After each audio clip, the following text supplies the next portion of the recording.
All right, good day. This is Mayor Ford of the Mayor's Minute. We want to catch you up to date with what's going on here in Gadsden and in the mayor's office. We've had another busy week. Sometimes I never think it's going to get any busier, and it does, but that's a good thing. We went back to Washington, D.C. for our third trip in 4 months. Had a wonderful visit. Some of you may be wondering, why are we going back up there so often? Well, this is the time that they do the budget, and Gadsden has not been a player in the past of trying to ask for earmarks. The legislature, the Congress, and Senate have agreed to do earmarks for the second year in a row. So we're looking at also the infrastructure bill that they passed. It's a 5-year plan. Last year we didn't get anything, so this year we're hoping to get some funds. And for the next 3 years, we'll be continuing our visits up in that area, trying to secure some of your tax dollars.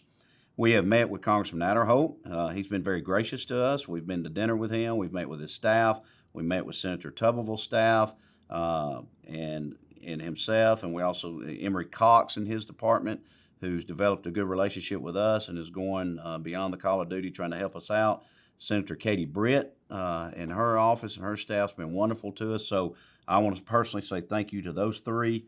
Sometimes you think they may not realize who we are, but they do. And they're very personable, and they appreciate Gadsden. And I think hopefully in the end we'll have some good news to report down the road. So that's one thing that we've been really concentrating on, trying to get all our forms in and document everything, get our letters from our state departments. We submitted $23 million in earmark grants. We just hope to get something. So we'll see what comes of that, okay? We also submitted a $5 million raise grant, which has to do with Broad Street Bridge.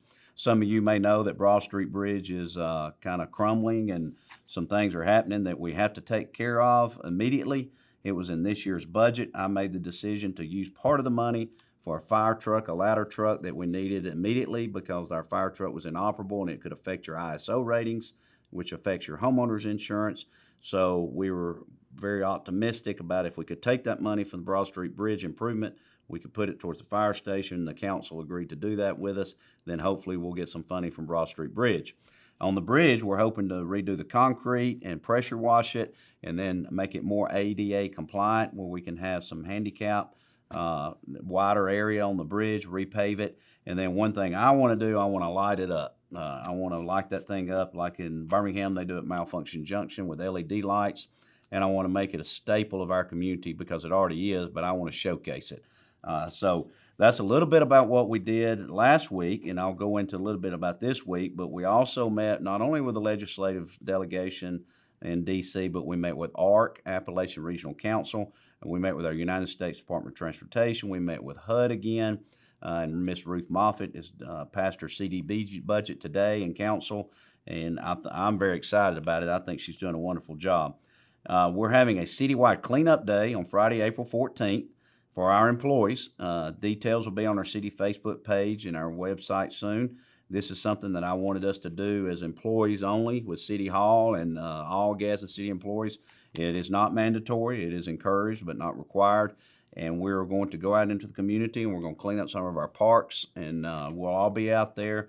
One park that I want to go to is the Jim Martin Wildlife Park. I notice a lot of litter is in the water, and we're going to request Alabama Power to offer some assistance there also, because we have some beautiful parks, and litter is not high on my favorite thing of going on in this city. And we're going to take care of some litter issues, and I promise you that's taking place as I speak.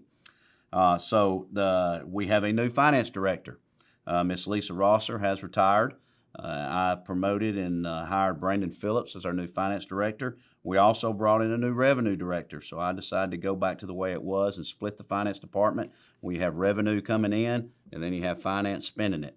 I didn't like the fact that we had it under one umbrella where everybody did everything. However, Miss Rosser did her job and did a wonderful job for her 23 years of service. She's decided to retire, and we decided to split that position into Brandon Phillips and Laura Copeland. Miss Copeland comes from Jacksonville, the city of Jacksonville, and we're very fortunate to have her, and she's already brought some great ideas. We have food trucks at City Hall Monday, Tuesday, and Wednesday from 11 a.m. to 2 p.m. That's turned out to be a great thing for the employees and also the area that works around here, and also some people just be able to stop and visit City Hall.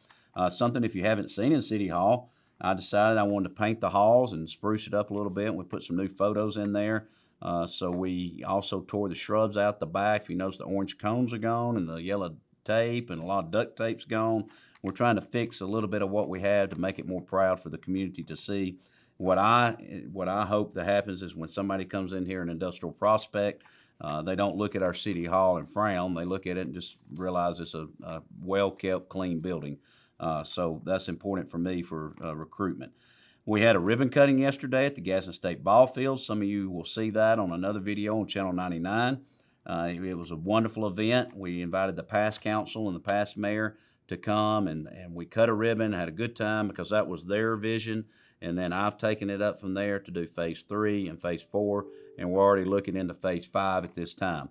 So if you haven't been behind Gadsden State and the complex and the partnership we have with them, I would encourage you to go back there. The large lake is back there with a track around it to walk around. It's very nice. And we got little kids running there everywhere, and the quality of life that provides for our residents is phenomenal. So CDBG, I mentioned that. We're starting to do micro enterprise grant program for small businesses and low to moderate income. That's something that Ruth Moffitt and CDBG has incorporated, and they just passed their budget today. So we also approved Project Scout. Some of you have heard about that. That's a big deal. We passed something through council today. We are the preferred site. So we just found that out. We announced it today. That's 319 jobs, starting pay around $48,000 to $50,000, all the way up to $90,000. And we can't say much more about it, but we got to dot our I's and cross our T's. There are some things that could alleviate us from completing that project and getting it, but we'll know for sure in the next 30 days. But they did let us know we are the preferred site, and so now we start doing all our due diligence of what we promised we would do, what the state will do, what the county will do, and it just shows you what working together actually accomplishes. So I want to thank the County Commission and Chairman Craig Enzer for his leadership and their leadership for also passing the resolution on the 20-year abatement also. So we also approved the Carver rental rates. That was something that I wanted to make sure. There's a lot of misinformation that got spread out in the community, and I apologize for that. We'll do a better job next time.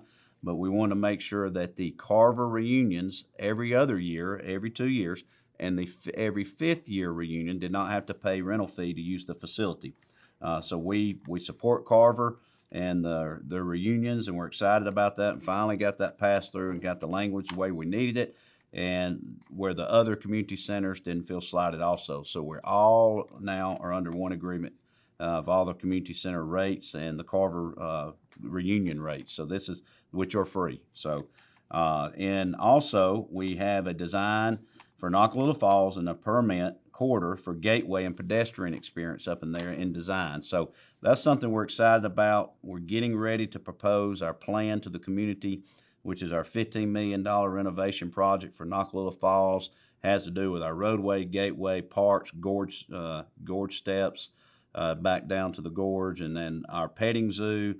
We have some big announcements to make about what type of animals are coming up in that area, and we're just going to really spruce it up because it's a real gem for our city, and it generates a ton of revenue for our city budget. But I just want to say thank you again. I look forward to seeing you next week, and thank you for letting me be your mayor. This is Mayor Craig Ford.